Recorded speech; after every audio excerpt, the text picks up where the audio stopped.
Okay. Good evening, everyone. Alright, so I am a bit late tonight. I had something else that I had to do that I forgot was today, which is why I'm like a half hour late. But I'm only going to be on for maybe an hour and a half. Not too long tonight. So I did want to play some more Dead Secret Circle, though. So that's what we're going to do. And we're just going to get right into it. I hope everybody's having a good night. Or a good day if you're watching this on the replay. I do leave all of these live stream VODs up. So if you ever want to get caught up on anything, just head on over to my channel. And you can find all of my live stream VODs right there.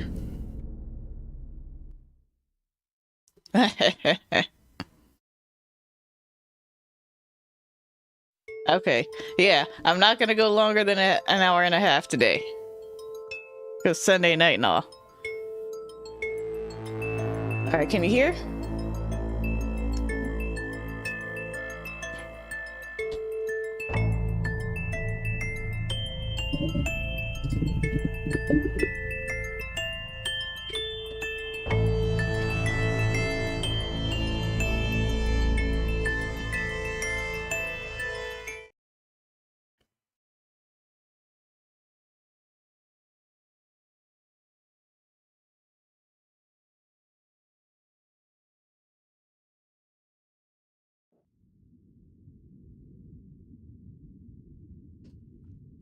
Okay. So, we need to find Rose. I think the Laughing Man already got her. But we will find out. We did some snooping around in her apartment last episode. So, today we're gonna pick up where we left off. And the people in this building are very strange. Wow. Sound good? Ooh. His office is open.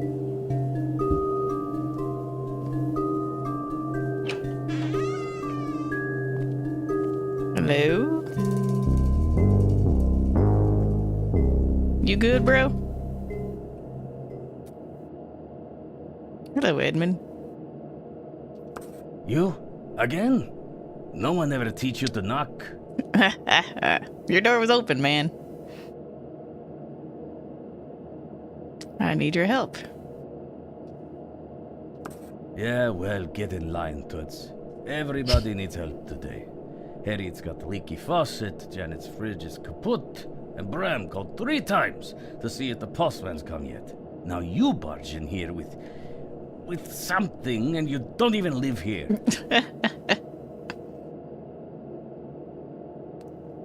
This is an emergency. Let me guess. You chipped a nail. Call the National Guard. Well, fine. I keep this short. Makes it easier to throw a punch. You got chutzpah, babe. I'll give you that. So what you want, anyhow?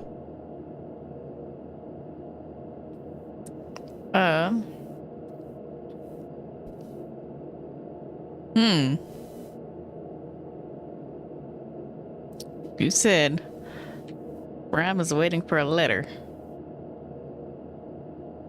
Yeah, from some magazine he sends articles to. So he's got a mailbox, same as everyone else. Who cares? Do you have his phone number? But he sure as hell has mine. I swear, he calls again, I'm telling him to go and get that darn thing from the post office himself. This dude is crotchety. That's not a bad idea. Okay. Now, I don't know why I think the basement is flooded. I don't know why I know Janet's kid is missing when I haven't talked to her. So, we're gonna come back to this.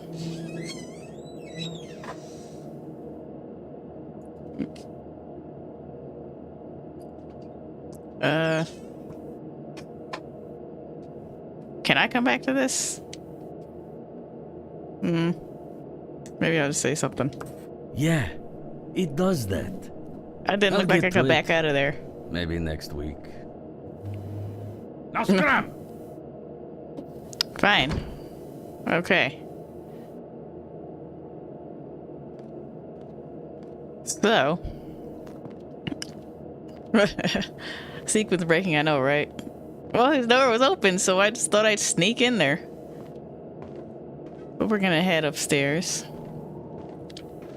Anyway, she's on the second floor, right? So, let's see if she'll talk to me today. Yes? No? No, she ain't gonna talk to me.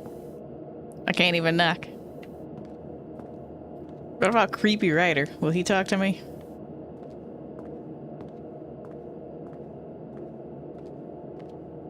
Yeah, he'll talk to me.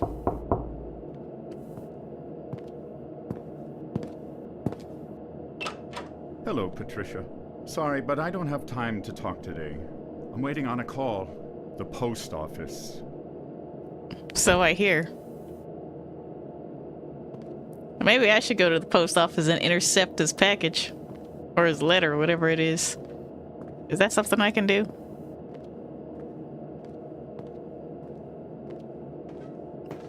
You probably deserve it.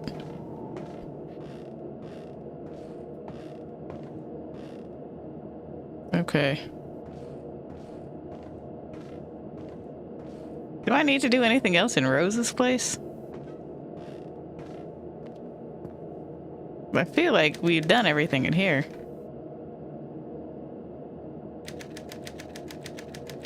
Yeah.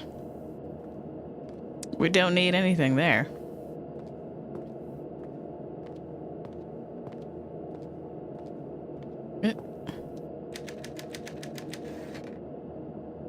Oh. Can I call the elevator? Oh, there it is. Oh.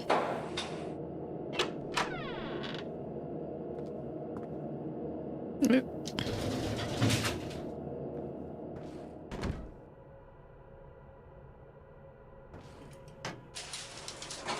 Haha.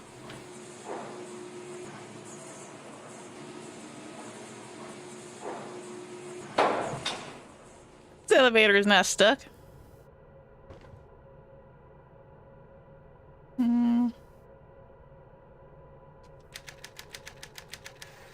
Oh, what did she say?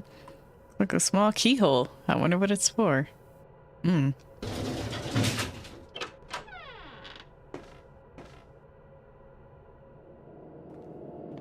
Okay. Well, I don't think there's anything I need to do here. Unless I missed something. See, you can't talk to her. I didn't talk to the Smiths upstairs. What are they called? I forgot their name.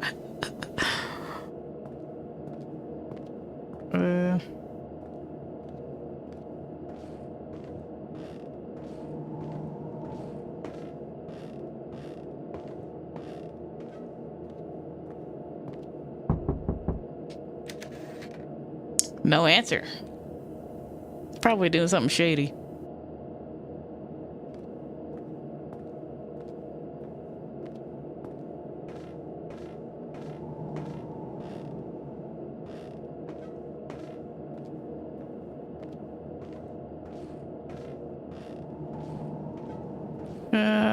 Let's see here. Can I call this?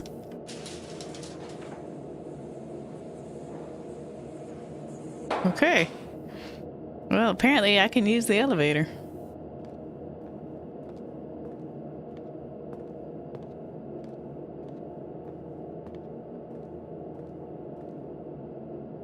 Am I supposed to do anything here?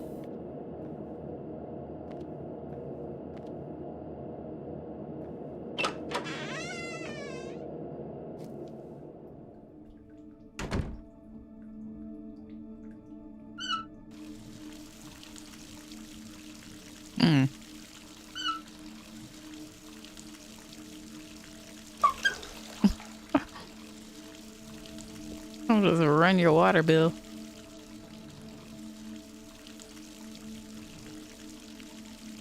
What even is this?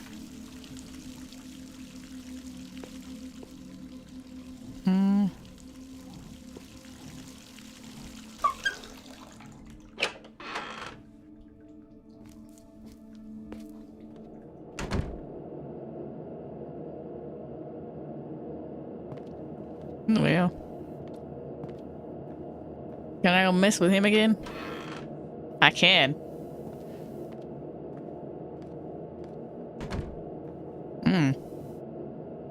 Sorry to bother you again. Not I really. thought I told you to scrum. Take a hike, will ya? So what you want, anyhow? I think the basement's Yeah, flooded. what else is new? Happens every winter. Now scram!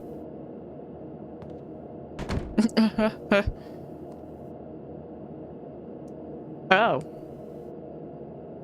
I'm supposed to get the phone number.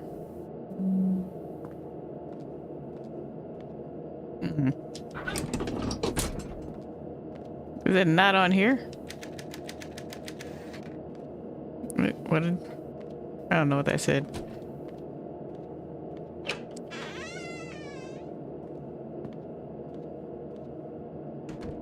Okay. Now I know what I'm I doing. thought I told you to scrum. Take a hike, will ya? I'm supposed to get him to leave so that I can snoop around his office. So what you want, anyhow? Christ's sakes, probably got out of the room again. Last time, he's about to break his neck on the stairs. Better go check he ain't stuck or nothing. Kids, yuck. Alrighty. Let's see what we got here. January 1st, 1971. The last television ad for a cigarette will air tonight on The Johnny Carson Show. Oh gosh. Per legislation signed by President Nixon last year, ads for tobacco products are banned from television and radio beginning tomorrow.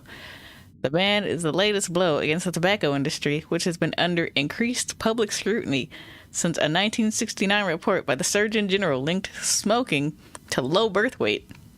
Health advocates are quick to point out that President Nixon, a smoker himself, supported the legislation. Ironic, isn't it? What is this? Edmund, thank you for coming by last week. The noises on my bedroom ceiling are getting worse, and I'm starting to think it's not an animal after all. I could swear I heard somebody walking around up there last night. I'll tell you what I think. I think it's Harriet. I think she's trying to terrorize me and the child. I'm going to give the bitch a piece of my mind. Oh, wow. Anyway, I just wanted to let you know that we don't need the rat poison after all. Please save that money for a rainy day. Best, Janet. That's a thing. They really hate each other. Oh, what did I say? Edmund never throws anything away. These papers are ancient. Wow.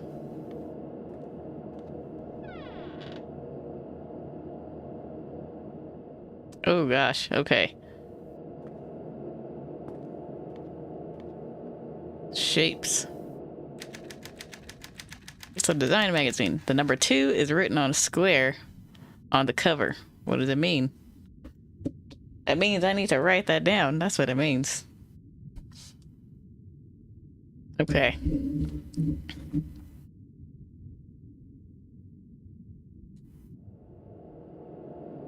Hi, London. Welcome back. We just got started.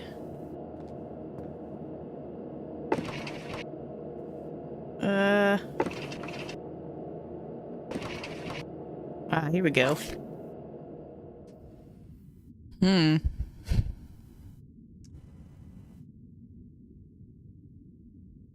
Let's see. Oh, it wasn't on there.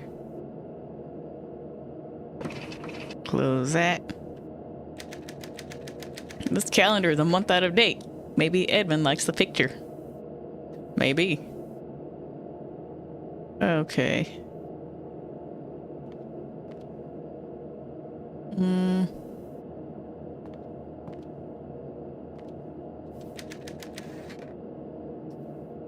Guess the residents call Edmund over every little thing. I get the feeling he really cares for them. But he just pretends like he doesn't.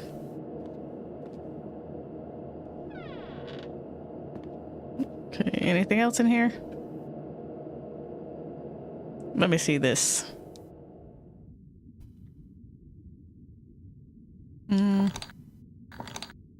Okay. I got the square. Now I need to find everything else.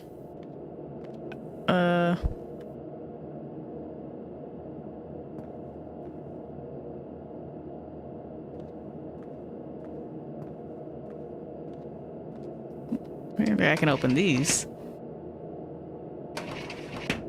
This dude better not walk in here while I'm snooping through his stuff. Oh, here's some phone numbers.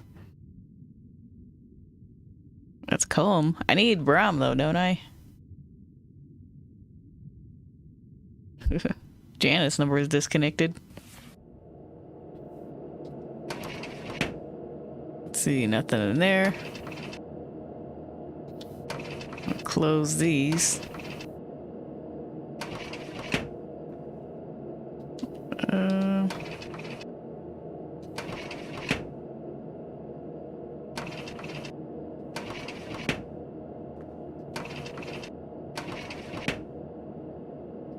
Nothing in here.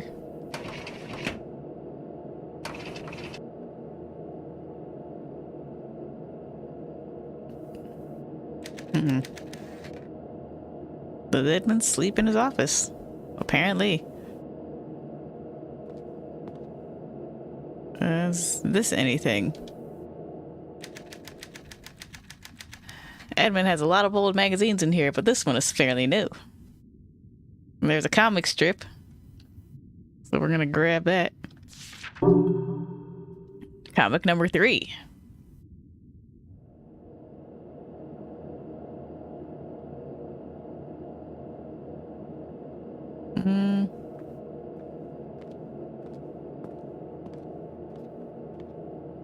I didn't find what I was looking for, did I?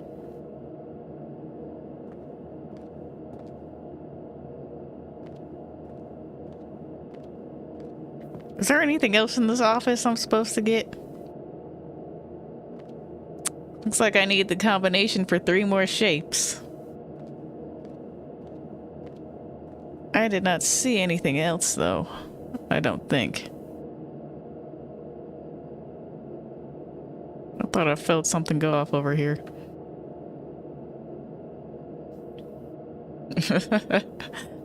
Worst nightmares, the paperwork? I'll bet. Oh. Fatally framed? Really? Is that chapter 18? Realization. Heather maneuvered the Volvo onto the interstate and her spirit soared. As the small town receded into the distance, she felt as if a great weight had been lifted from her shoulders.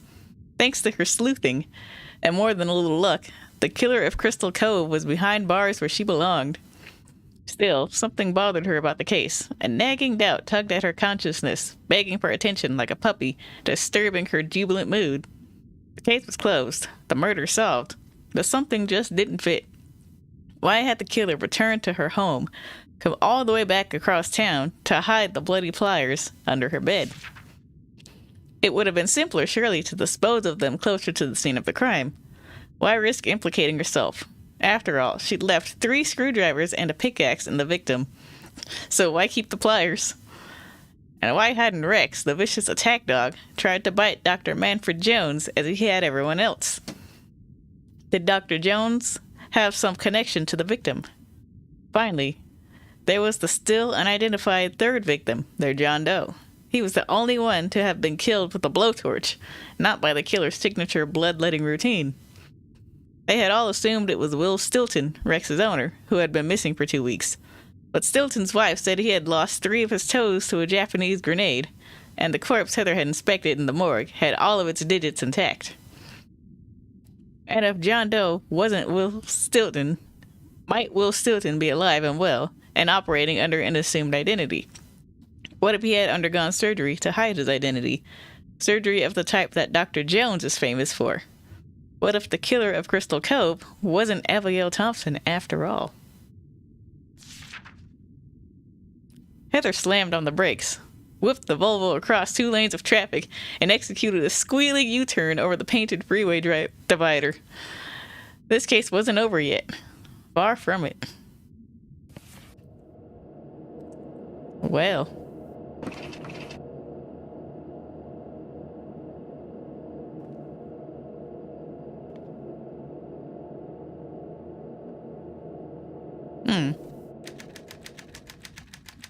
Am I supposed to do anything else with this?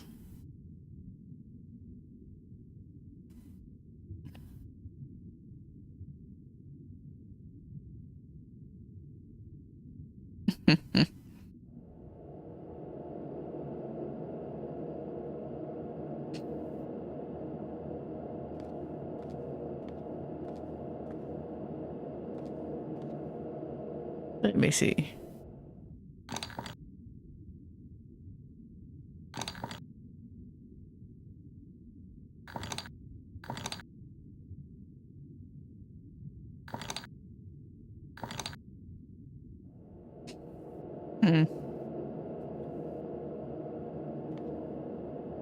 Can I turn the TV on? I don't think I tried that.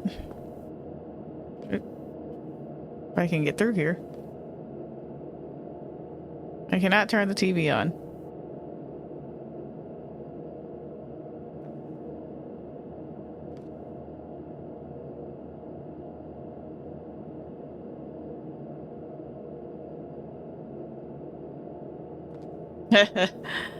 Oh, I hope not. I don't have the time for that.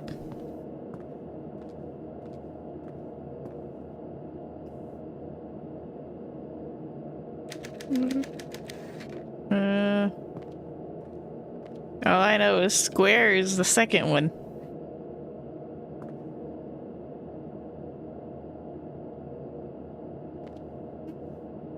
Am I supposed to leave? Do I leave? Looks like I can leave. I don't know if that's the right idea, though.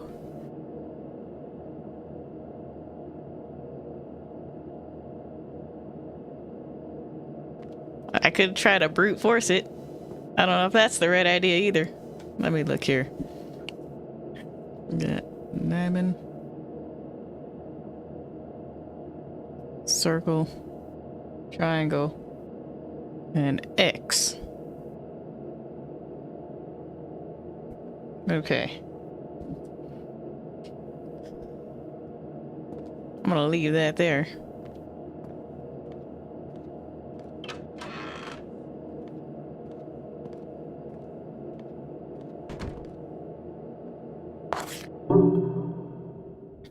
The Curious Clock Tower. Oh. I didn't want to turn that. Yeah, that's what I'm kind of hoping to do, is to find another shape. But before we do that, let's read the story. Chapter 11. A terrifying encounter. Heather gazed up at the massive wooden door. On its ornate frame rested a heavy brass knocker. With difficulty, she raised and lowered it 3 times, listening intently as each resounding boom faded into silence. Not a sound came from within. She tried again. 5 minutes elapsed. Heather felt her patience wearing thin. She had traveled some distance to speak with Gina Conway, and did not look forward to the long drive home. I will at least have a look around before I leave, she resolved. She moved quickly along the front of the main house. At its farthest edge, she stopped to survey a quite lovely expanse of grass extending for several acres across the estate, which was evidently vast. The view terminated in a handsome array of tennis courts and an assortment of smaller buildings. Heather was musing over this pleasant picture when the air was rent suddenly by a terrible cry. It resembled the whine of a cat in distress. Her sympathetic nature leaped to the fore. "The poor dear needs help," she whispered. "I must see what I can do." Seeking the source of the sound, Heather made her way along the side of the mansion to the rear. At her feet gaped the cellar door, its concrete steps disappearing into the gloom. A second anguished whine issued from the dusky vault. Thinking only for the poor creature's well-being, Heather lost no time in descending the steps. The sound was repeated, but it was much louder now. It sounded curiously like sobbing. There's something very strange about this, she thought uneasily. A nameless fear taking shape in the back of her mind now assumed startling clarity. That isn't the cry of a cat, she breathed. The gloom of the cellar was like a thick black fog that her gaze could not penetrate at first. As she stared wonderingly, the darkness slowly evaporated, revealing to her eyes at last a scene of unutterable horror. In the center of the carnivorous cellar, ringed by a flickering candle, stood Gina Conway, her arms raised high above her head. Her sole raiment was a small animal pelt draped loosely across her chest. As Heather stared in disbelief, the pelt began to move like a living thing, unwrapping itself from Gina Conway's naked body. With a jolt, Heather saw that the squirming thing was not a pelt at all, but a creature resembling a malignant octopus, covered in hair, with long arms unrolling like tentacles. Ooh. Gina Conway's torso was red with bloody lesions, each welt a hideous proof of the creature's touch. The young girl seemed rooted to the spot, her arms still raised, her eyes, meeting Heather's, bulged with terror. Suddenly, the creature dropped to the floor with a splat. Heather's mind screamed, "Run!" but her legs refused to comply. She watched in helpless dread as the creature, with alarming speed, dragged itself across the floor toward her, knocking the candles aside with one long, hairy arm. It emitted a lingering alien whine.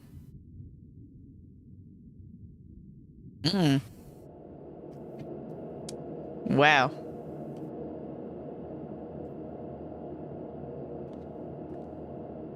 Oh, he's still here. Are you mad that I tricked you? See, can I talk to you? I don't know.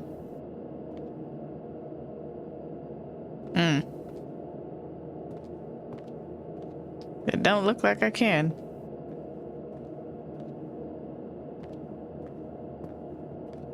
Well, I sneak back in your office and have you not suspect me?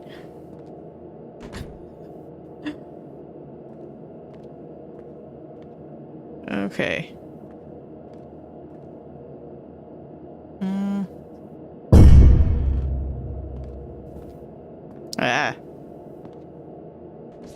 What Well. kind of wild goose game are you playing? There goes Janice that. kid ain't missing. Get out of my office. Well.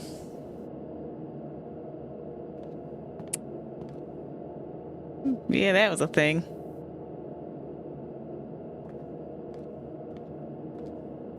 Can I do anything with this?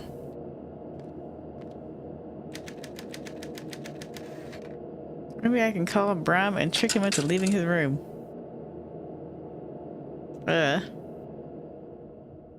I need the phone numbers.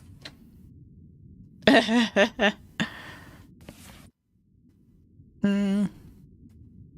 me see here.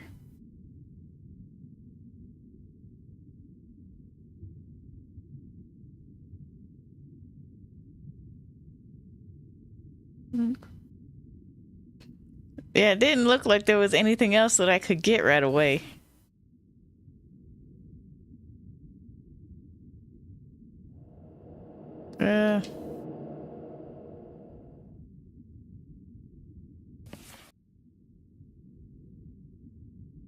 Let me see here. That's not what I want. Oh, that's not what I want either. I forgot I had that.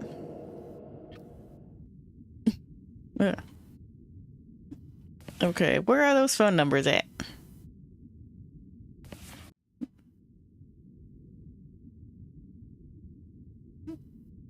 Occupancy. Emergency contact info.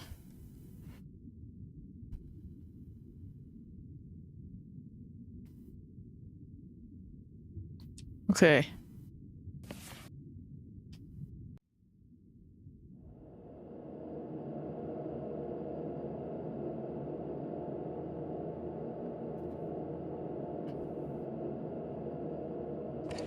Let's see here.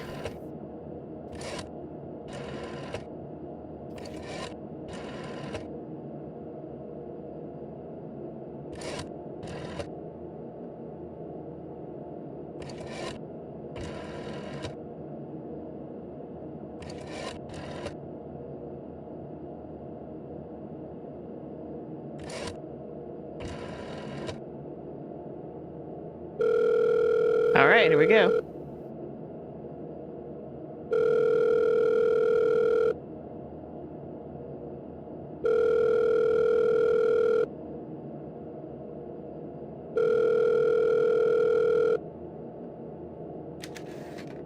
No answer.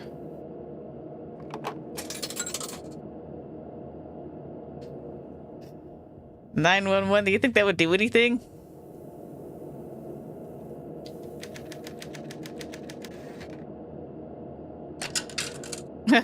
I gotta try it now.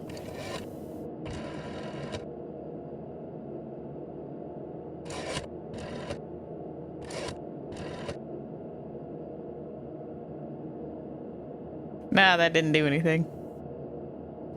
You know what? Why don't I just call this number right here? Let's do that.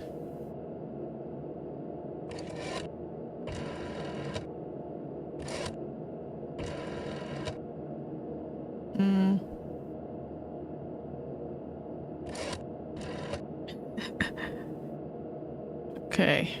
Oh.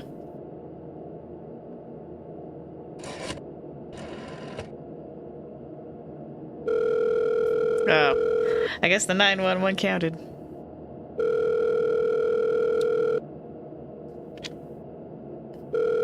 I guess I probably should have hung up the phone before I dialed something else.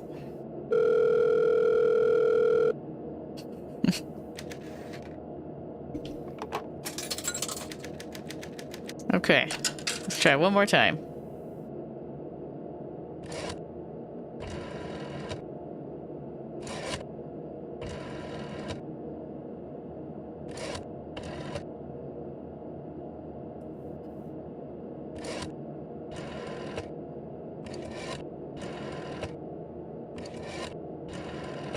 And 1432.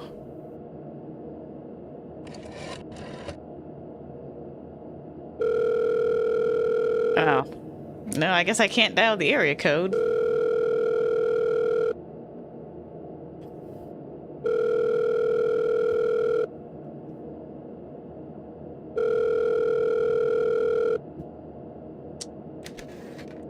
Yes, I know.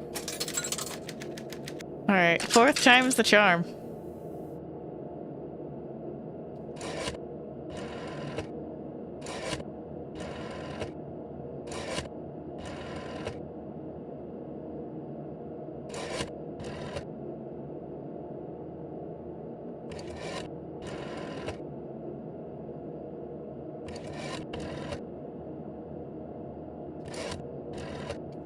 Okay.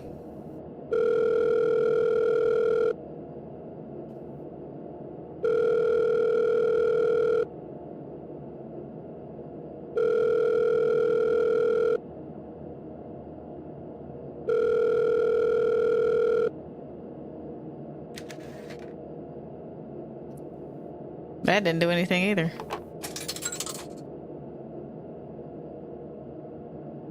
Well.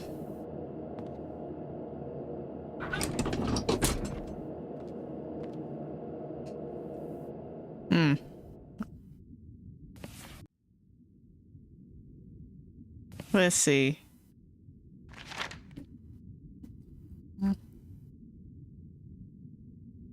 Alright, that's the one I dialed, right? 8210.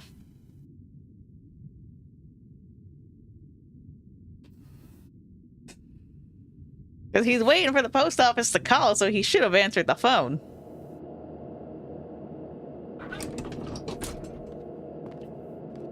Let's try it one more time.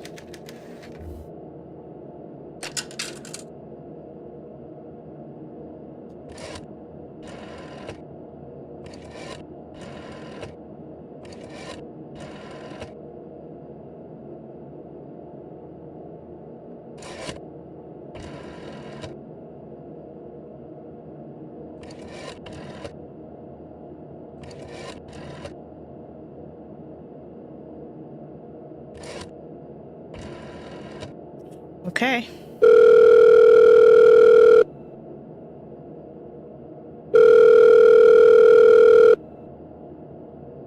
Yes. Hello, Mr. Holleran?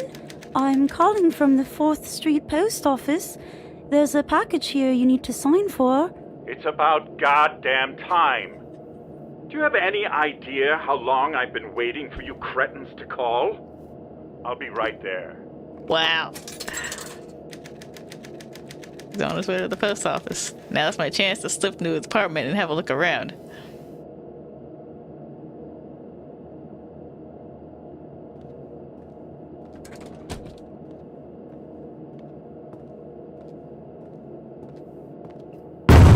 Whoa. I know why you're here.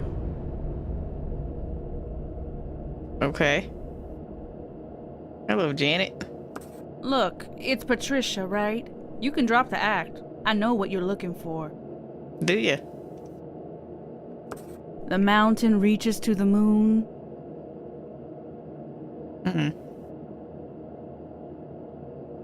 The moon? Yeah, you know. Glowing disc, up in the sky, big mountain. What does it mean? Shit, girl, I don't know. It's just a phrase.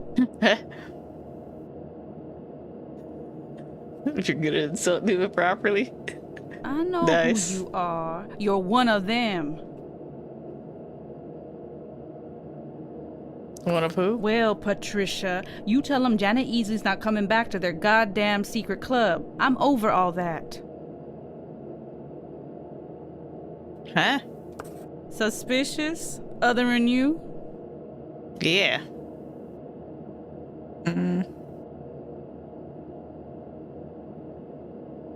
I think somebody is hiding out in this building. Well, we got some empty rooms, but I'd notice anyone coming or going, unless they're hiding out on the 4th floor or something. 4th floor, you say? What's Not up a there? damn thing. Went up in flames last year. They don't let nobody up there now. Say the whole thing could collapse. But you haven't seen anybody. Nah. But now you mention it, I did have this dream a while back about the 4th floor. It's so freaky. I even wrote it down. What kind of a dream? The recurring kind, apparently. Been going on for days. Always this spooky cat in a mask. Can you describe him? I don't know, some weirdo in a mask. Dreamt I saw him out in the hall, then again on the stairs to the 4th floor. That's some spooky shit, no doubt. Think it means something? Yes, I do. The Laughing Man. What? Thank you for your time. Huh.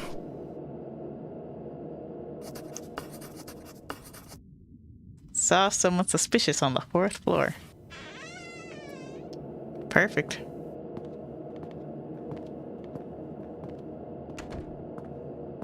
Oh, she's leaving.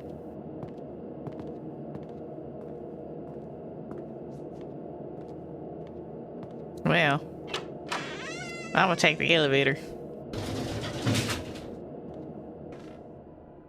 Because it's working after all.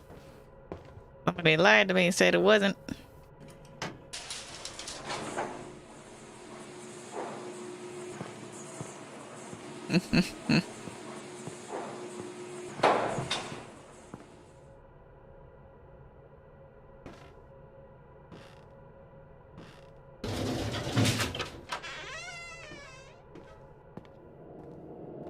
Alright. Oh.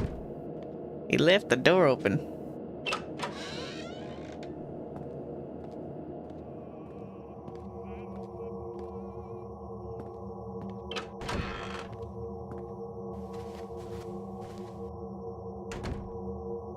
The Adventures of Sherlock Holmes. I was identified with Watson.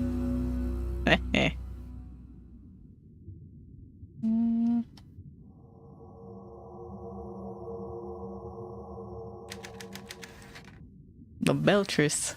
The gag cartoons in each issue are just as well regarded as the articles. Ooh, comic number 2 fragment. Anything in the trash?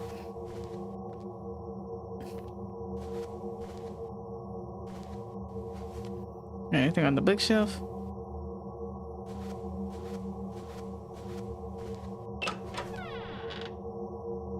Anything in the closet?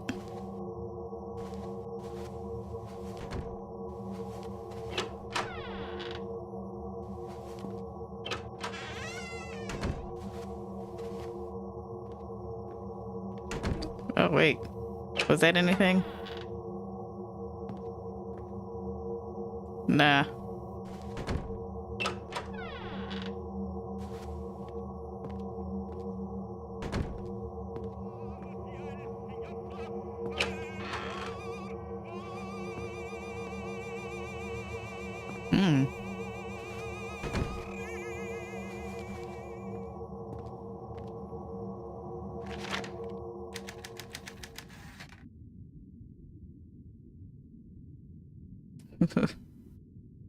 I wonder if Bram was published in these Readers Weekly, huh?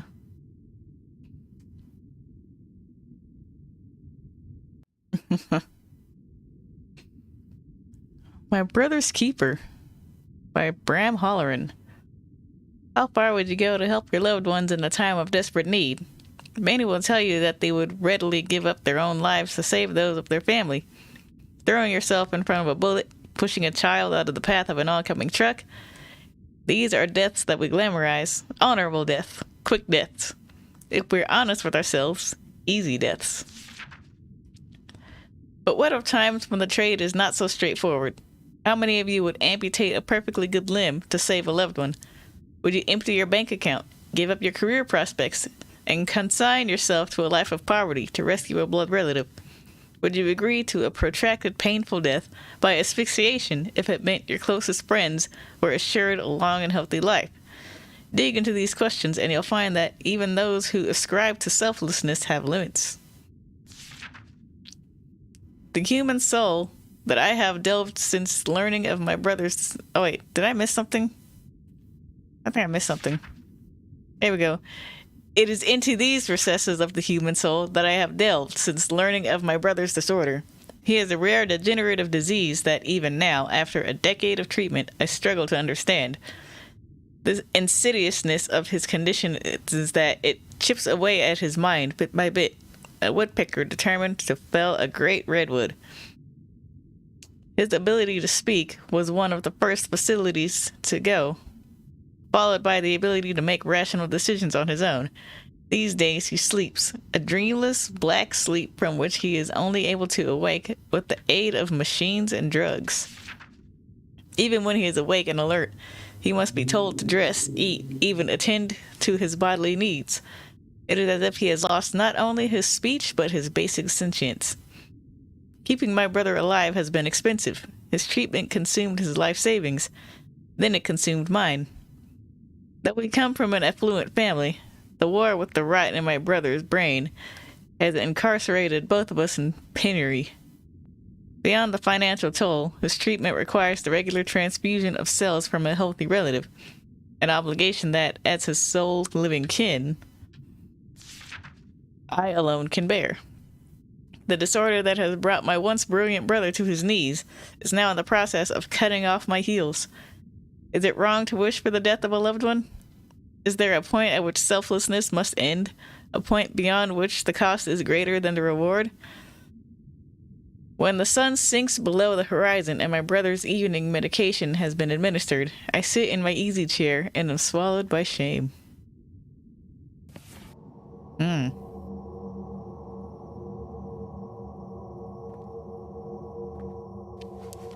Wow.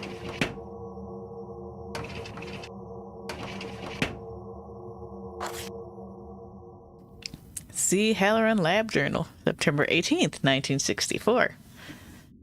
10 years since my initial diagnosis. They thought I'd died within the year. To be honest, they probably did think that I did... To be honest, they probably think that I did die. I've been holed up in here for most of the last decade. I can't talk, and have not much to look at these days, so maybe it's better this way. But I'm alive, damn it. I'm alive.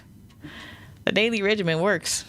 Adding an opiate to the formula was unfortunate but necessary. The addiction is the painful price I have to pay to stay alive.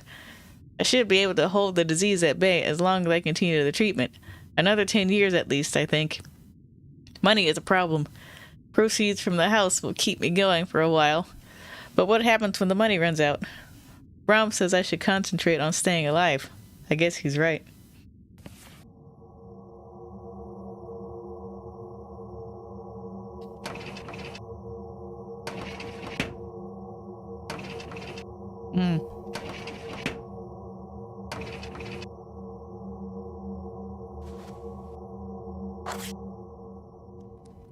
November 11th, 1955.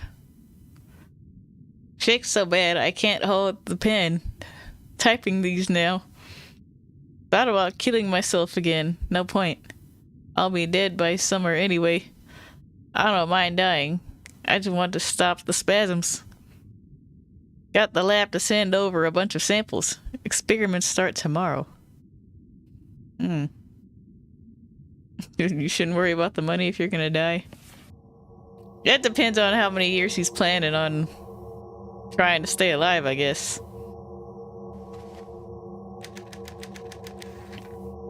This stuff belongs to Bram's brother. Yeah, no, you can't take it with you. Everything stays behind when you leave.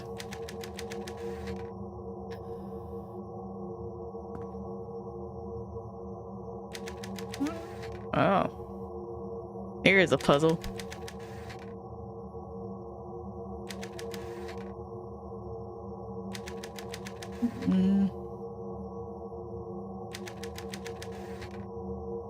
Well, guess we'll have to figure that out.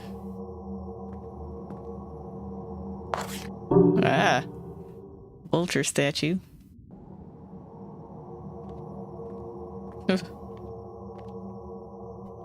I think that one may go here.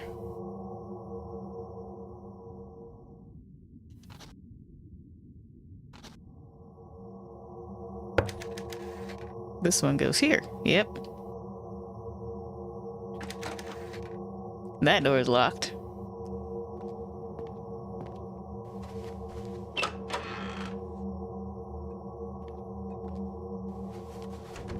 Ah. We're back here.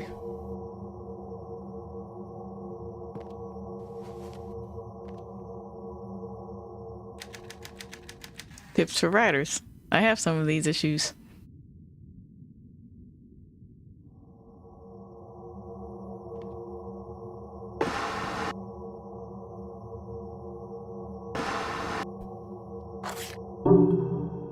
Aha. Page with 3 symbols.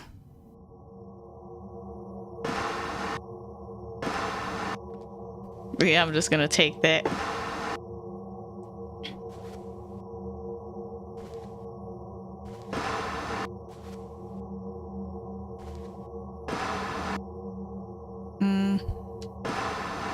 Nothing in there.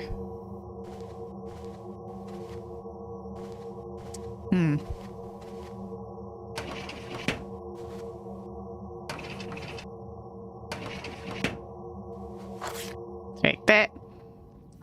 It is not my intention, dear reader, to release my grasp of you quite yet. As tantalizing as the tale of the slit-mouthed woman may be, I have an even more interesting tidbit from the Orient.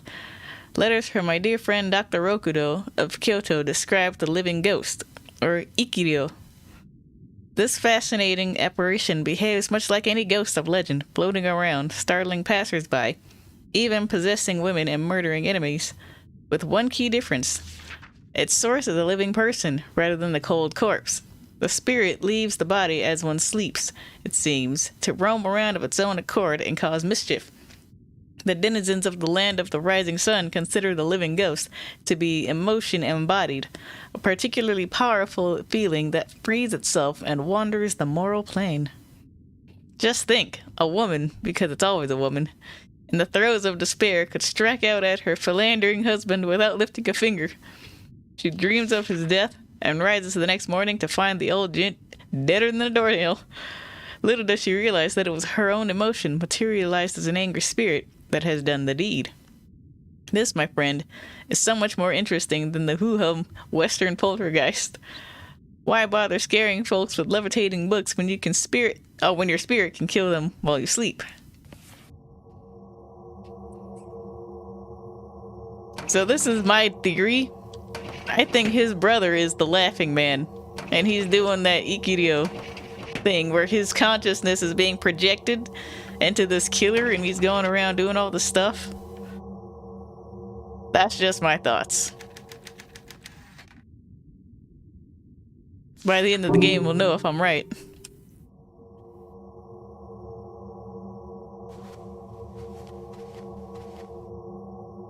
Less puzzles, more jump scares.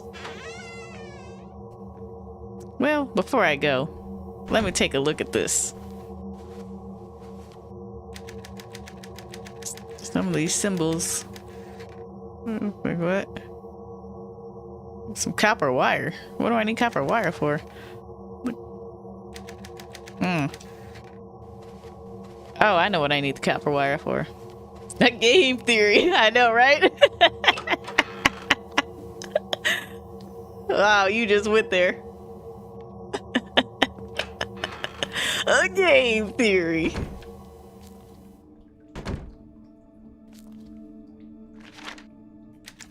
Ah, comic fragment. A Tempest prognosticator. I like that word. I guess it was a real device. Let's grab that. Oh, I got the comic. Investigating a bizarre series of murders, Heather finds herself in a late-night research session at the local library. Good thing Miss Appleby trusts me to stay in the library after hours. I need to get to the bottom of this mystery. I'm sure there's something important in this old photo, but let's take a closer look. Wait a... Mr. Johnson? This photo is from over 70 years ago. But that's impossible. I read that backwards, I think, but... yeah.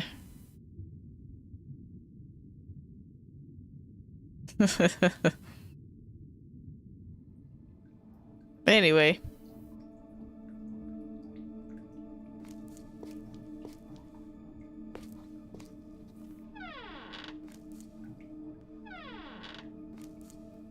Anything in here?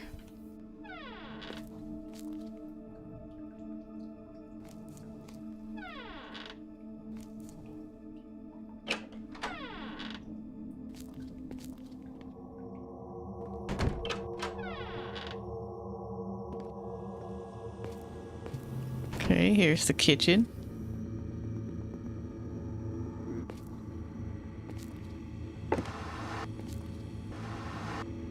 Ah, hey, open that back.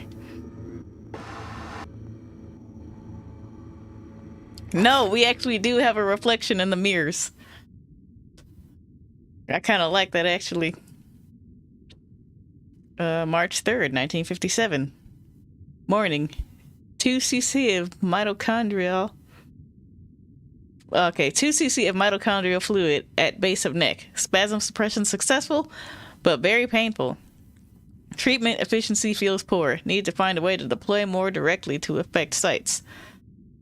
Aphasia seems to have fully progressed now. Last week I could still get a word out here and there, but today I am completely unable to speak. Curiously, I can still sing. Even if the treatment stops the disease, I don't think I'll ever be able to speak again. The damage is done. Still better than dying, I guess. But would you want to live that way? Honestly? Yeah.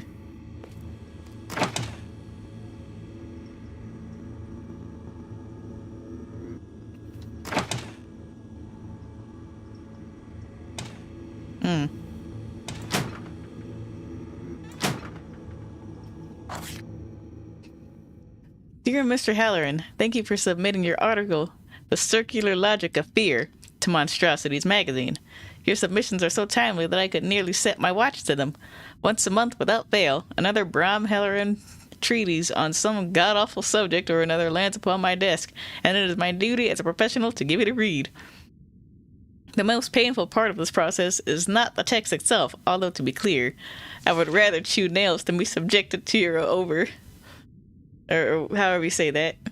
It's the blissfully innocent attitude inherent in each submission. It's clear that you believe, even after so many rejections, that one day the clouds will part and like a ray of light from heaven I will suddenly realize the true genius of your words. Each manuscript comes powdered with the hope that this is the one that will prove me wrong. The one that will make the world sit up and take notice. Mr. Halloran, in rejecting this latest submission, I would also like to make a request. Please stop submitting your work to my magazine. My sense of professionalism is all that prevents me from tearing every envelope I see with your name on it in half. Please do not force me to test the limits of my composure. With regards, J. Grip, editor, Monstrosities Magazine. Wow. Not that good of a writer, is he?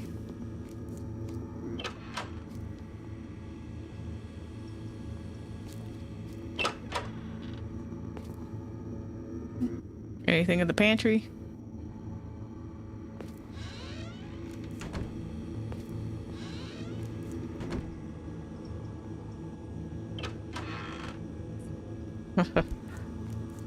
Yeah, there's a lot of reading in here. Okay, I think I was already in here. Yeah, that's the bathroom. This is the office.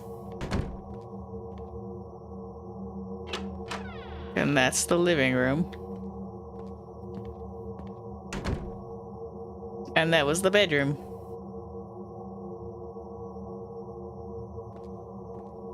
Did you see any copper wire anywhere?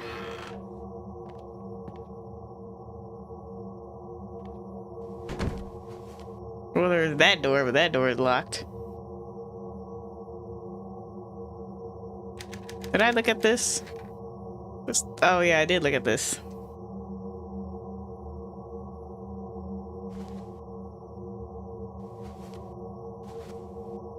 Oh yeah, I look in all the cabinets.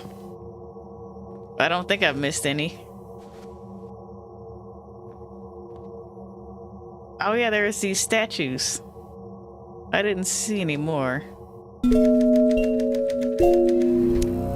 I hated this book the first time I read it, but it stuck with me.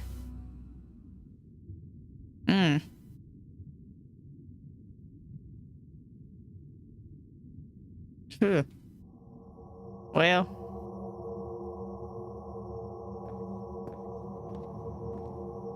I got that already. Let's go back in here.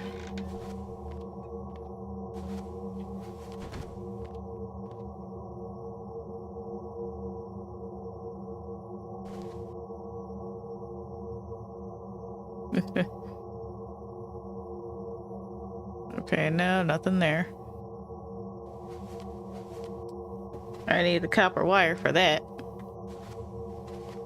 I don't recall seeing any copper wire. Bram must write a lot. Some of the keys have worn off.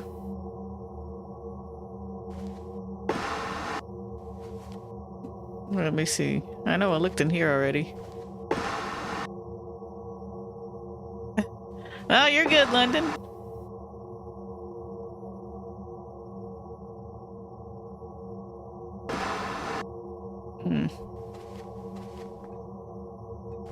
Anything with the clock?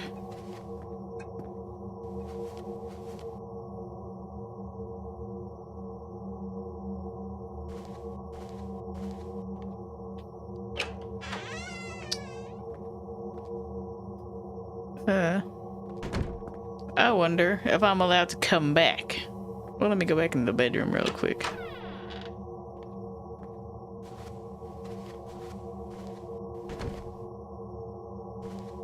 Oh yeah, these are the closets. Anything over here? Oh, here we go.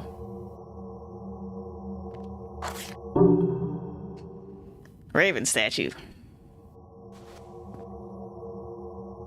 Of course, I came in here at the beginning and I didn't see that when I was going through everything. I didn't know I was supposed to take that. So now I know. We can go put that in here.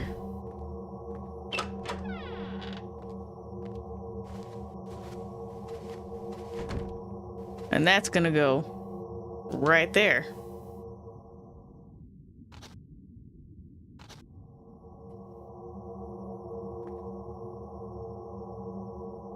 On the black one. This one goes here. Now I need a white one.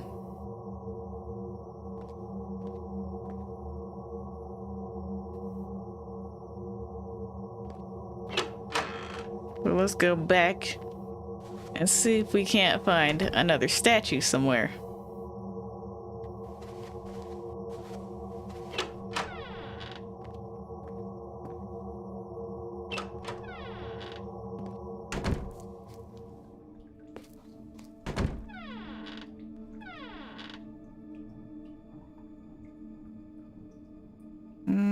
Nothing down there.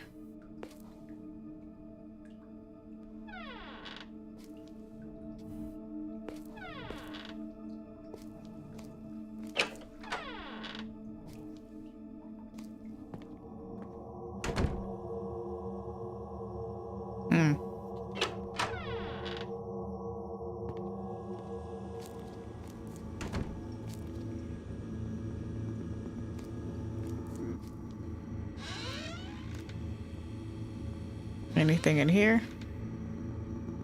Not that I can see.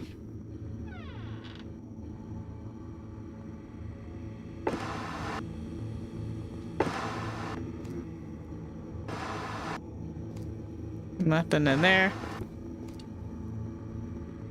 How's my night going? My night's going good. How's yours?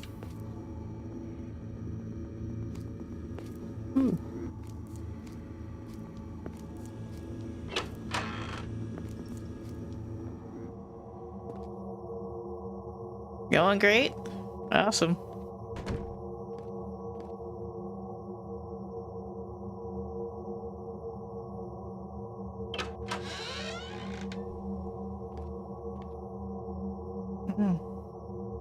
Well, it looks like I'm allowed to leave.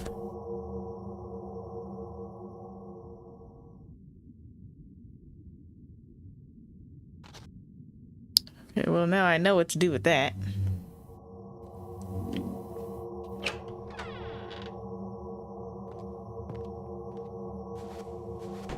Let's see here.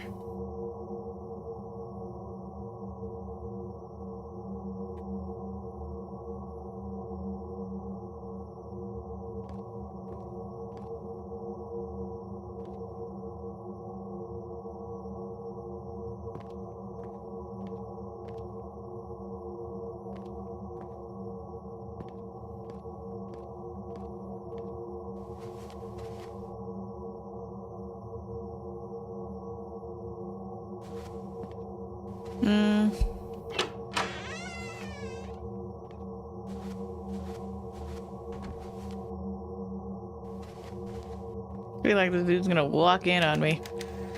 What's this doing here? Ah, a sleep talker. Oh, you're doing Oculus right now? That's not disorienting at all.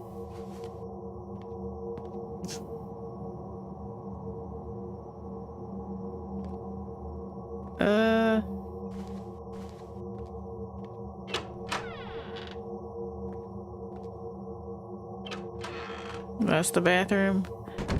And that's the kitchen.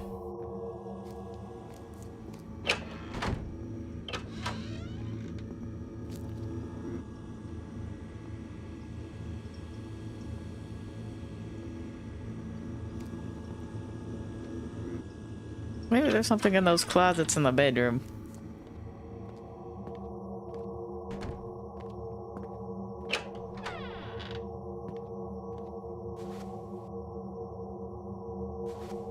Let me see. Anything behind the bed?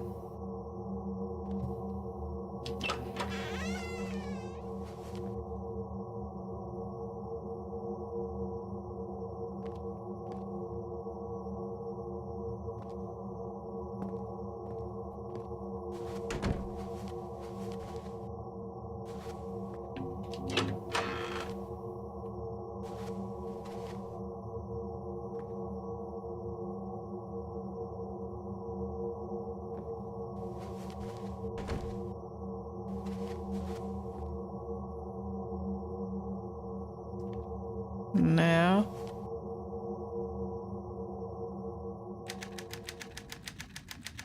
I looked at that already. Am I supposed to find some copper wire anywhere?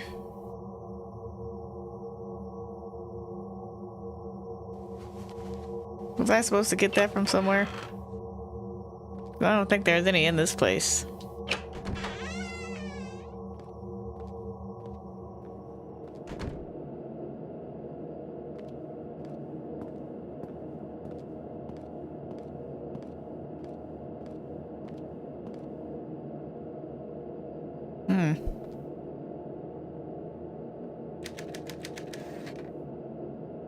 Oh yeah, this is the boarded up apartment. Now she's gone.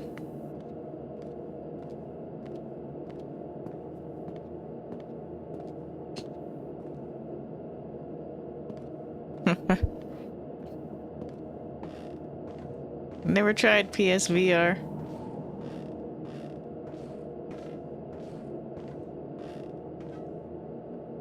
Aha! Another book. The Mysterious Ringing Phone. Chapter 6. Timothy Wilson. The parlor was elegantly furnished. Heather admired the tall windows with their flowing drapes, the floral pattern of which was repeated in the carpet. A polished grand piano occupied the center of the room, and beyond it, hugging the wall, stood a magnificent grandfather clock. The room, despite its considerable beauty, was strangely cold. Presently, a small boy of 10 or 12 entered the parlor, bearing a tumbler of water on a silver tray. There was no mistaking him. He was Timothy Wilson, the spitting image of his late father. He was carefully, even primly, attired in a tailored suit with a sweater and bow tie, his boarding school uniform, Heather guessed. "Hello," he said cheerfully. Depositing the tray on the side table, he picked up the tumbler and turned to Heather with his other hand extended. "You must be Heather Oates. Delighted. Care for some water?" They shook hands. Heather was not thirsty. In fact, she was freezing in the icy parlor, but she accepted the small glass with a smile and drank. Timothy waited politely for her to finish. "Tim," she began, hesitant to broach the difficult subject. "I'm here with a message from the district attorney, Mrs. Oates, my mother, actually." Timothy nodded, his demeanor now serious. "She wanted me to let you know that the trial of Walter Gibbons will start soon. As your father was the first victim, you will probably be called to the stand. However, because you are still a child, you needn't testify if you don't want to." If Heather's suspicions were correct, Walter Gibbons had been falsely accused, which meant that the real killer was still out there somewhere. Heather couldn't bear to think of the young boy sitting in the courtroom, forced to listen to the gruesome details of his father's murder. He would hear about the other outrages as well, about the 2 severed tongues found in the pavement near his home. Such horrors would prove deeply disturbing to a young, impressionable mind. Heather had to persuade Timothy not to attend the trial. She shivered. The cold in the room seemed to have penetrated her bones. What had the severed tongues looked like? Had they been touching, she wondered, in some fiendish travesty of a kiss? The floral designs of the parlor's drapes and carpet resembled tongues, she realized. Bulging petals bent this way and that, every blossom a yawning maw, a throat flecked with tufts of pollen. For some reason, the swollen shape, stiff but soft, reminded her of the baleen of a whale. Do baleen whales even have tongues? She supposed that they did. She pictured 2 whales lost in a kiss, their massive, elastic tongues twisting into one. What is this girl on? Just like an ice cream swirl. Wow, Timothy was saying something, his head tilted to one side. "Miss Oates, your nose is bleeding." His voice sounded muffled. Heather observed, as someone had put cotton in her ears. "Oh." Heather suddenly felt off balance. The room swam before her eyes. Unable to right herself, she watched, transfixed, as the petal-tongue carpet rose up to meet her. She found herself on her back, as helpless as an insect. A single thought cut through her confusion with blazing clarity. "I've been drugged," she exclaimed. But no sound escaped her lips. She attempted to get up. Her body was leaden. She felt as if she were being drawn into a dark whirlpool, sucked down like water in a drain. Her strength ebbing, she gazed up at Timothy. He towered over her, the empty tumbler in his hand, a smile playing about his lips. Then, darkness. That kid ain't dumb.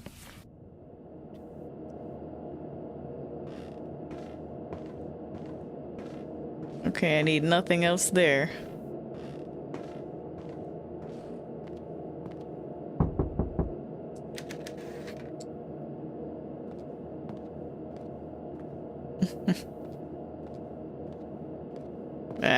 Construction area.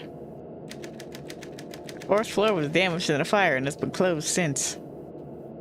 There's another cassette tape, though. The neurological effects of physical exercise are not well documented, but they will be. And Nobioja and his followers understood. The mountain as metaphor is powerful, but the very act of climbing is equally important. Aerobic exercise increases neuroplasticity and cognitive function. A long, strenuous climb can lead to epiphany. Buddhists were perhaps our earliest neuroscientists.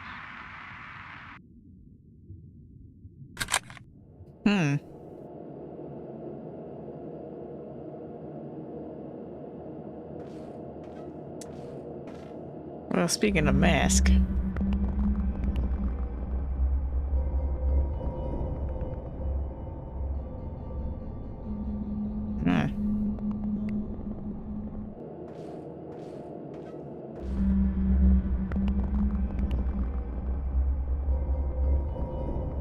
Okay, I just wanted to see if I could see anything there.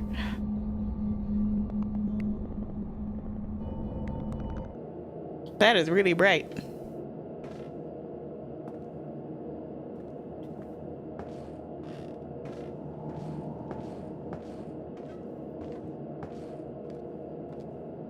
Is there anything on this floor?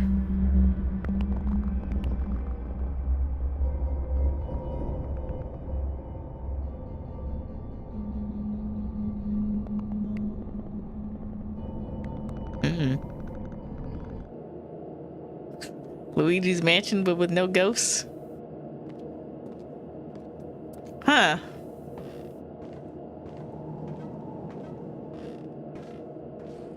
I can kind of see it.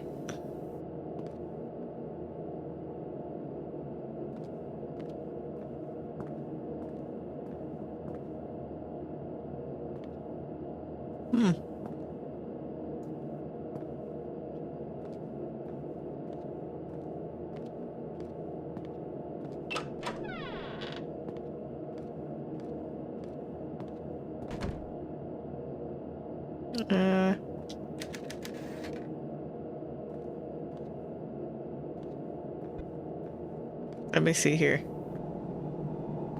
Okay, I can't leave, so there's still something I need to do.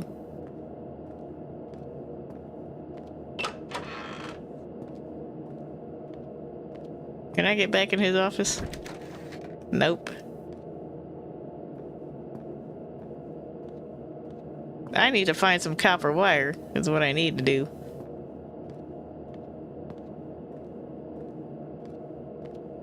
I have a feeling that is going to solve my puzzle.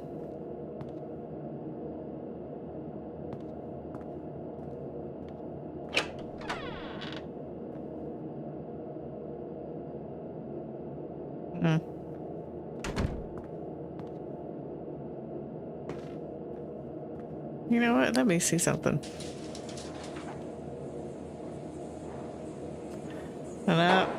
No more snooping around in the super's office. He won't let me in.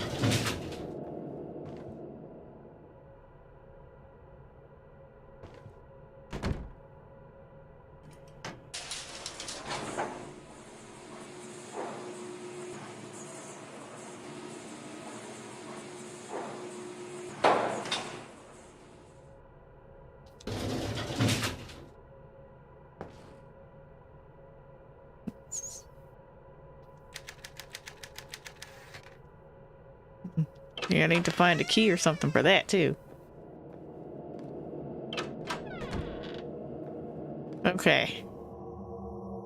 One more time.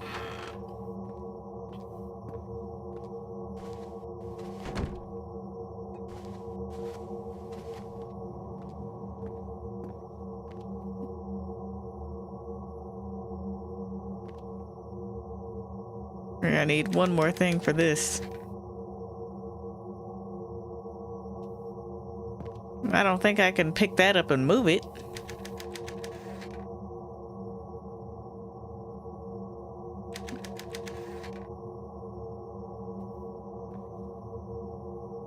And because I think that's... Let me see here.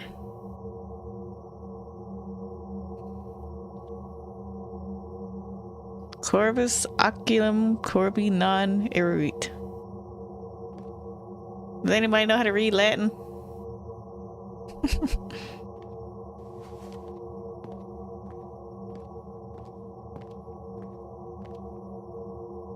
This dude's taking a long time at the post office.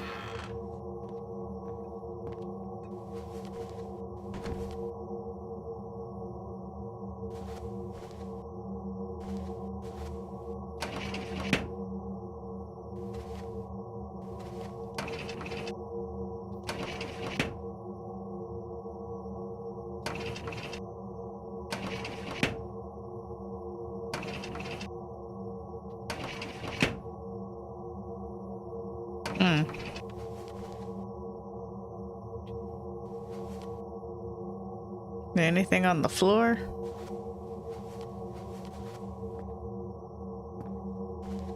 Radiator? Phone?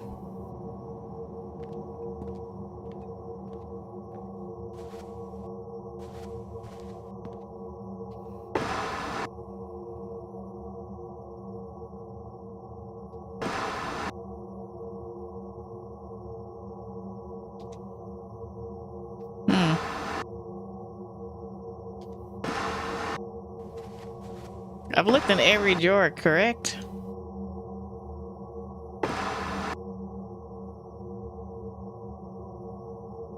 Doesn't look like I could take anything out of here.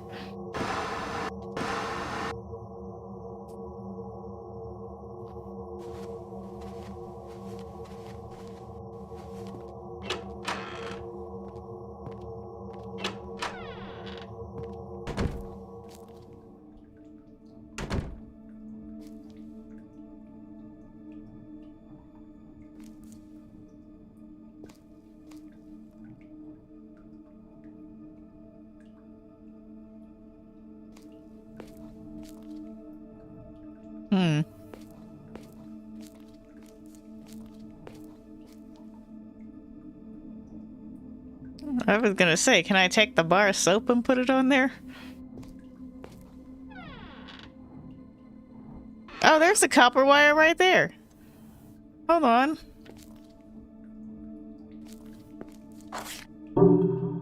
I can't tell you how many times I looked in that cabinet.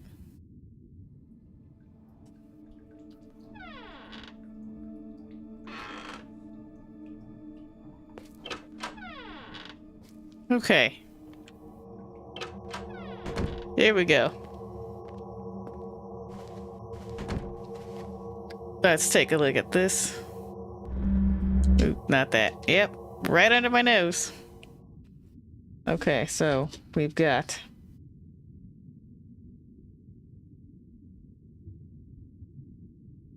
Okay. Let's finish this puzzle. We need to make a circuit using the wire that encloses the symbols on the page I found. Okay, so I need the wire. Okay, so it was square, star, squiggly lines.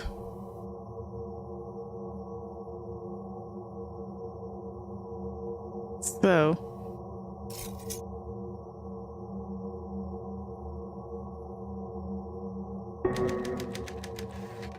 Well, that didn't work. Maybe we can only connect adjacent terminals. Okay.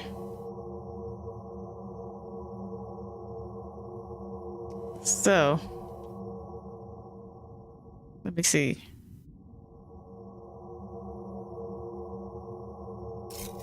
Can I go this way?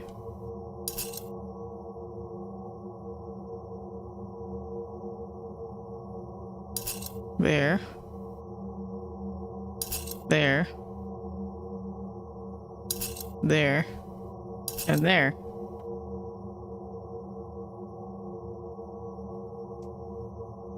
Is that not right?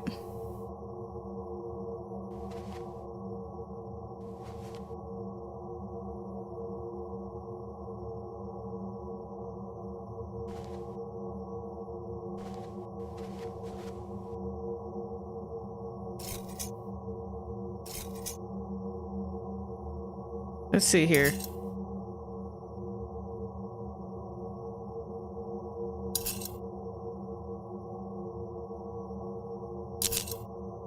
Ah, there we go.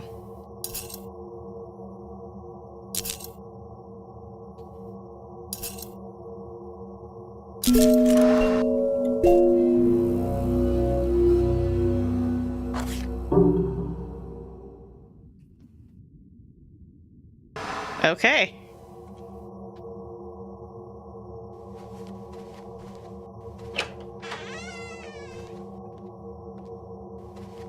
Let's get in here.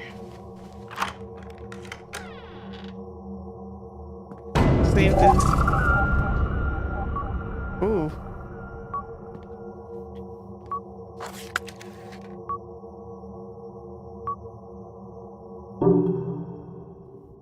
Well.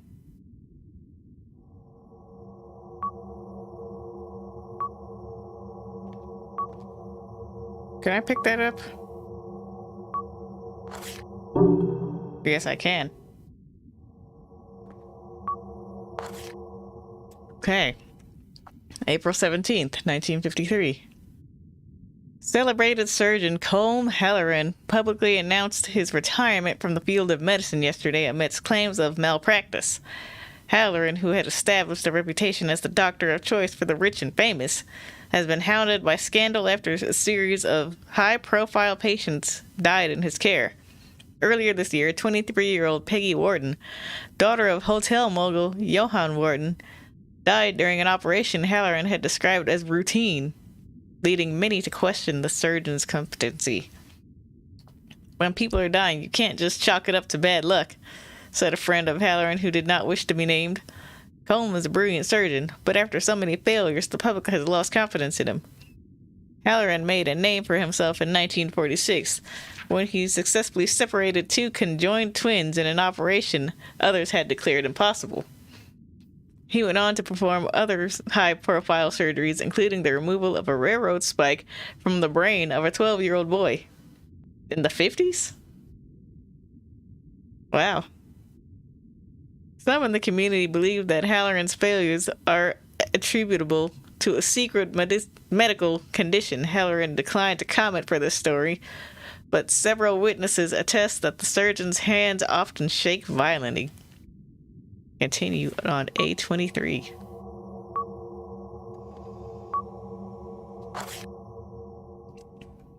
In event of a seizure, 1. Ensure serum has been properly mixed.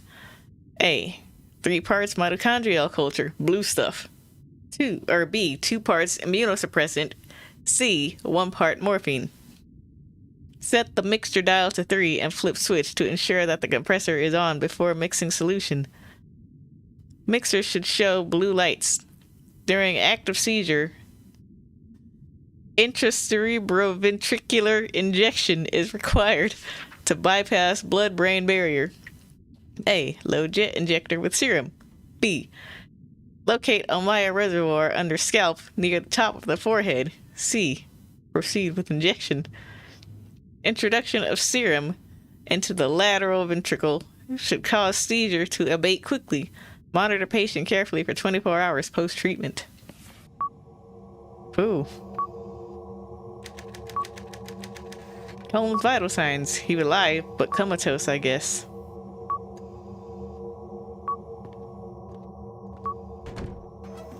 What is down here?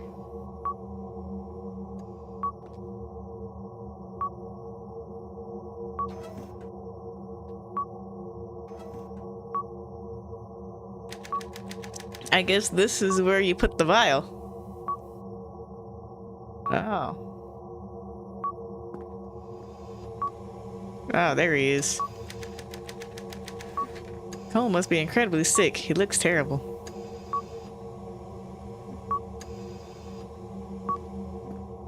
Aha, here's the other statue.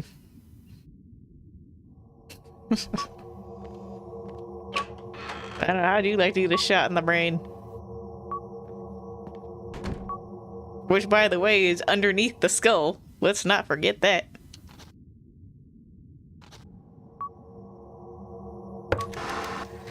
Pop that there. Something opened. B. They are on to us. J.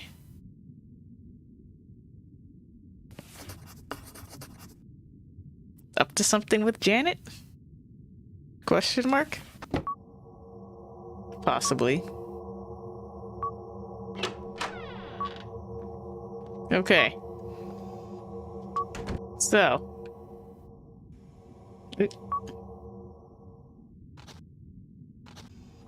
Okay. Let's do this. Pop that there. And they said the blue stuff first, right? I assume I have to mix this vial. I don't know why I have to do this. But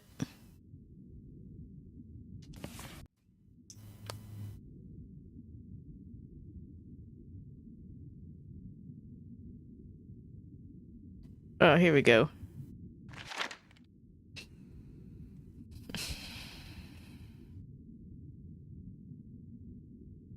Set the mixer dial to 3 and flip switch to ensure that the compressor is on before mixing solution. Mixer should show blue lights. Okay.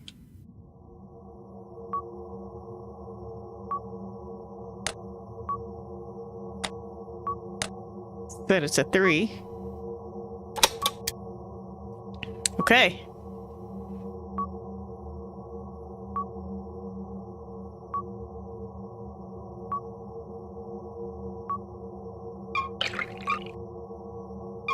Two, 3. Okay, 3 of the blue stuff. Now, I don't know what these are. Some sort of chemical. Okay. So. Let's look at that one more time. That was this one here.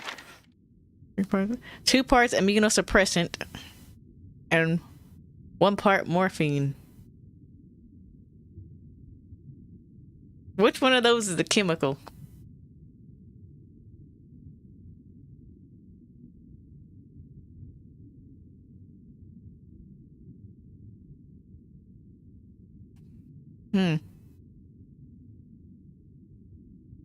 Because it's not, these aren't labeled, I don't think, so I don't know which one is the immunosuppressant and which one is the morphine.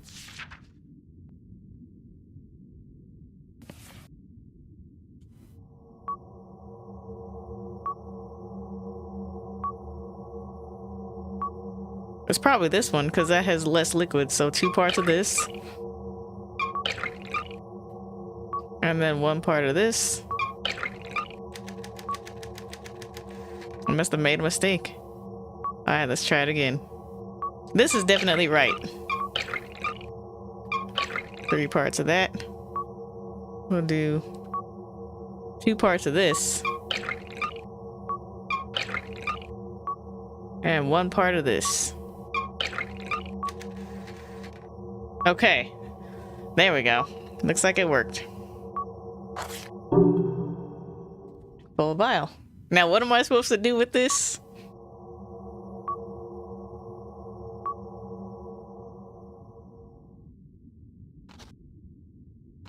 Oh, that's not what I want. I don't want to equip it. I want to combine it with the gun. Okay. Do I have to stick somebody with this? I assume not you. What kind of disease does this to a person?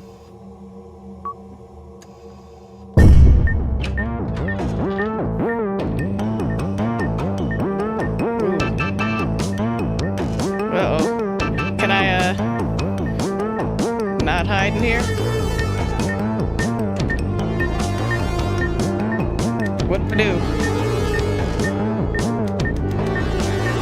Oh. Okay. Okay, that scared me. I thought I had to run from somebody.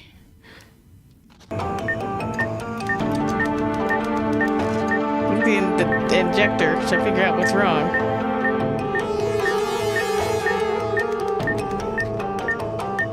Wait. Look at the injector? What?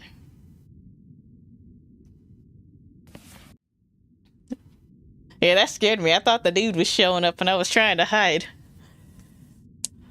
Whew.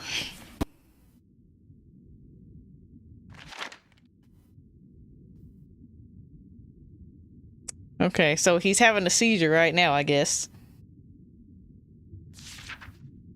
A low jet injector with serum.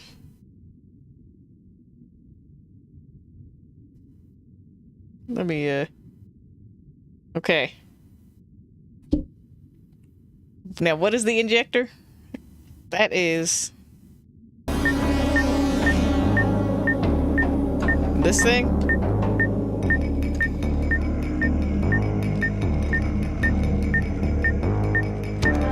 Oh, that's the vital signs.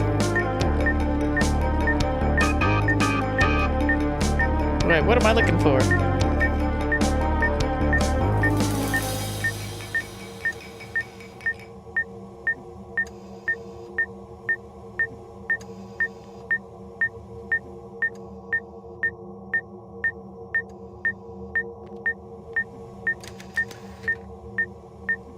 I should look at the injector to figure out what's wrong.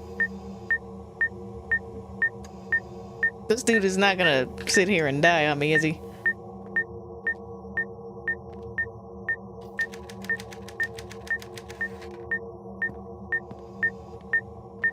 Wait, what am I looking at? I don't understand.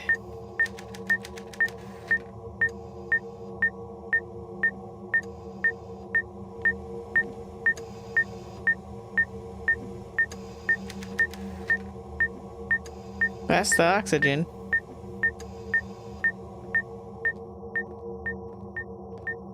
What am I missing? Somebody tell me.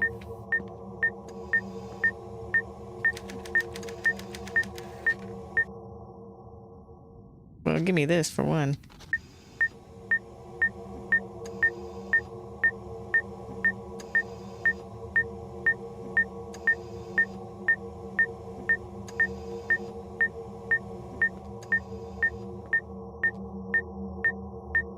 Is it not this thing?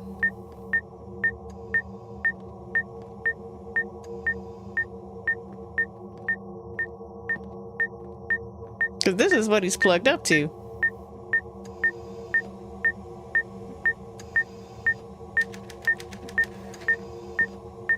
Obviously, he needs an injection.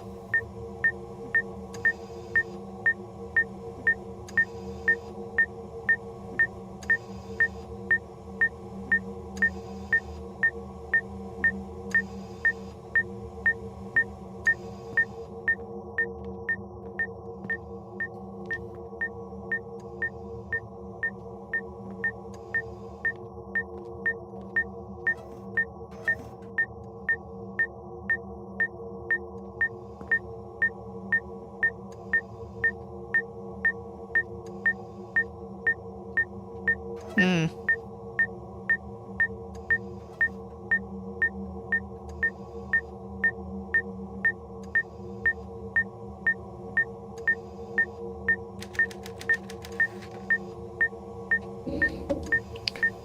Let me see here.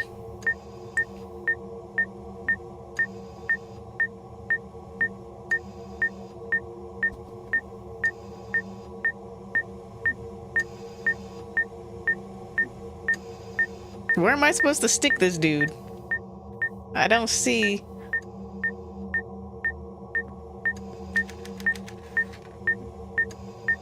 That raises the oxygen tint.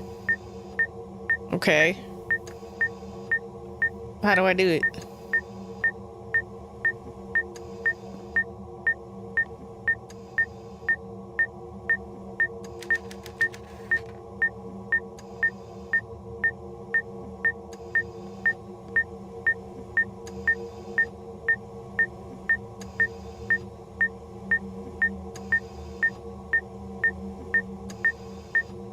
Sounds like a bad idea. Well, I have to stick him in the brain, right? So I have to raise it. I just don't know how.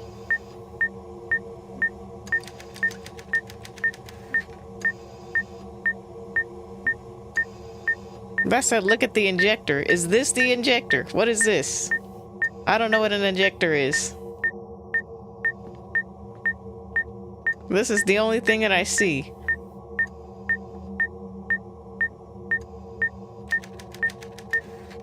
And all that says is he needs an injection.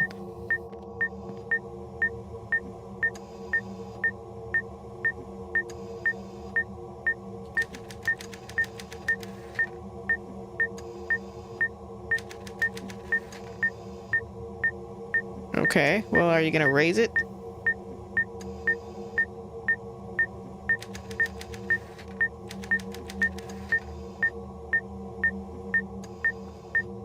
There is not like a button that I can press or anything. Oh, I have to clean this up.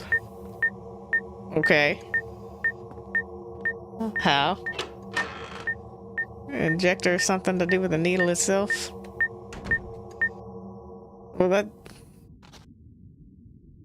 Inspect.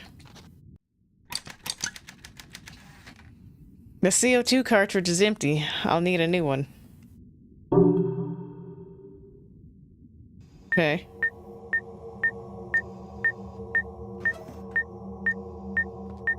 Do I get that from under here?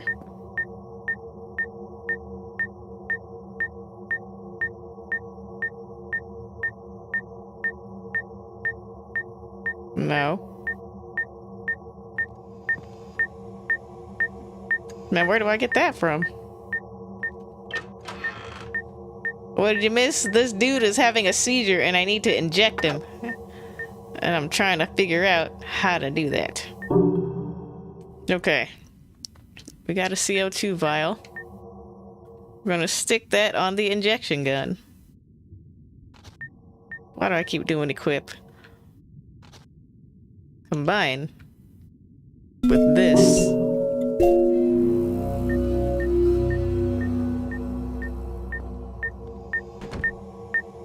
Okay.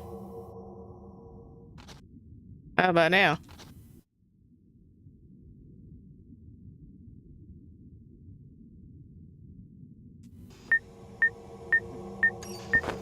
Okay. I guess that's what I needed to do.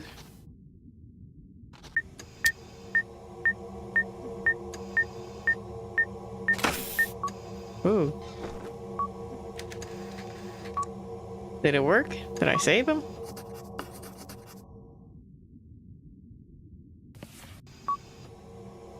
Okay. I guess so. Now I gotta clean that up. But I saw something in the closet here. Can I close this? Yes, I can. Okay. What's this?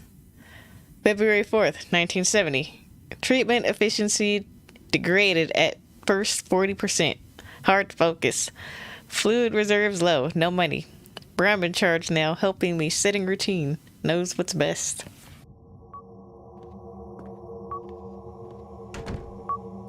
Okay, how do I clean this up?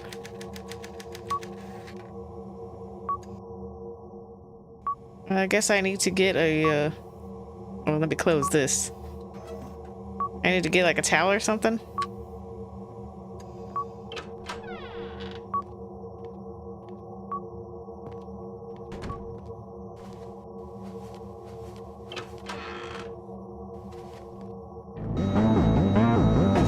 Oh shit.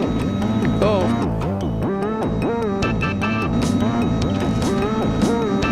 Oh my gosh. Who's there?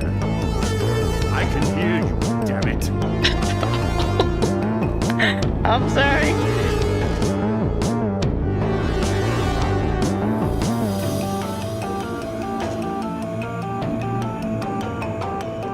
I think I messed up.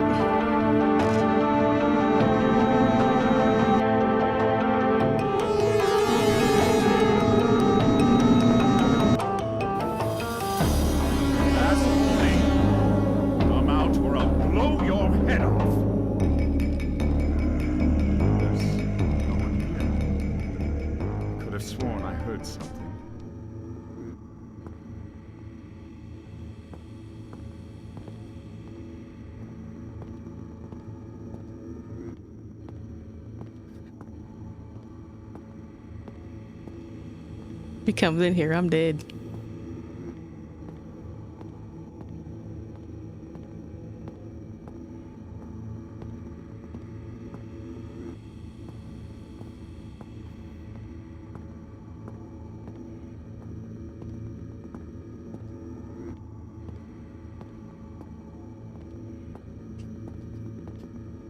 I did. I didn't mean to do that. That was an accident.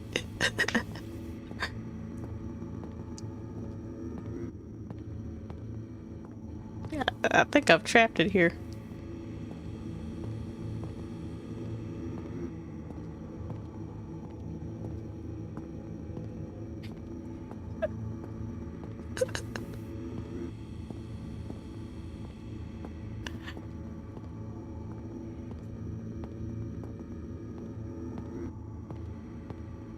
This was probably not the right room to come in.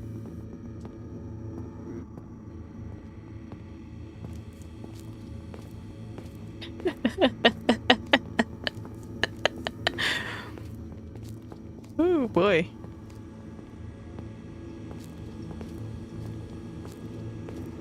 Alright, should I just go on and get caught and try to do that over?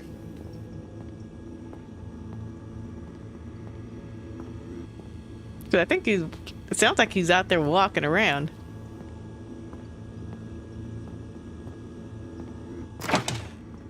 Oh, that's not what I wanted.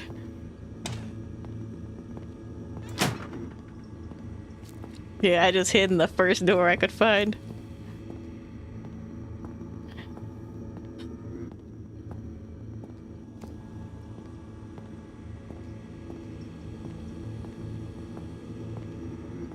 Man.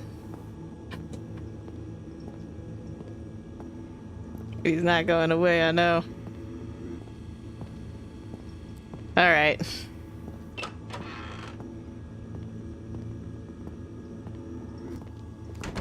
Hey.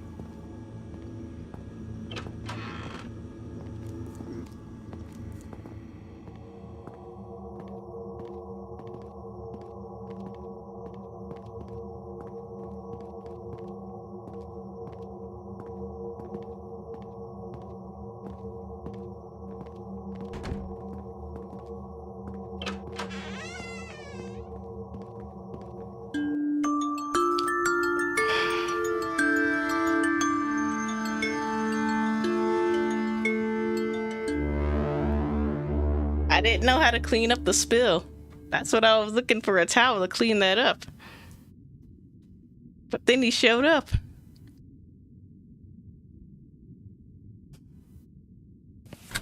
I figured it out. Bram's little secret is his big brother. Colum is, well, he's on his deathbed. Literally. There's this machine keeping him alive. Looks like Bram gave up writing to be his brother's keeper. There's more. He seems to be up to something with Janet. Guess who's next on my list? We're gonna do. Oh, oops. Laughing Man is somewhere in this building.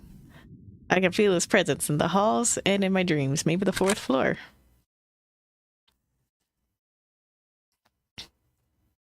No, the spill was there because I picked up the injection gun and it fell off of the table.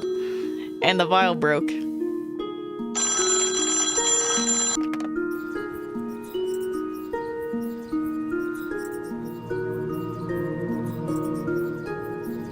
Hello? Okay, well, I'm gonna call it there for the night. I give my heart a chance to stop beating. Ooh. My gosh. Alright. Well. Ooh.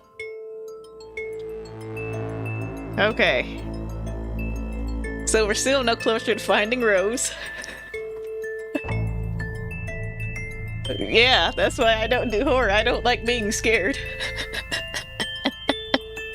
But I'm fascinated by this game, which is why I'm playing it. And I kind of want to get to the end and see what happens, so we're going to keep going with this sometime later this week, I think. I'll end up deciding a day. But I have a community tab now, so I will post on the community tab when I'm ready to live stream again, and I'll probably tweet about it as well. So, anything else for tonight? I don't think so. But yeah, now we know Bram's dirty little secret. And we're going to pick up with that next time. So thank you for joining me tonight. If you got anything out of this, go on and subscribe to my channel if you want to see more. You can also let me know what you want to see. And I'll see you in the next one. Good night, everybody.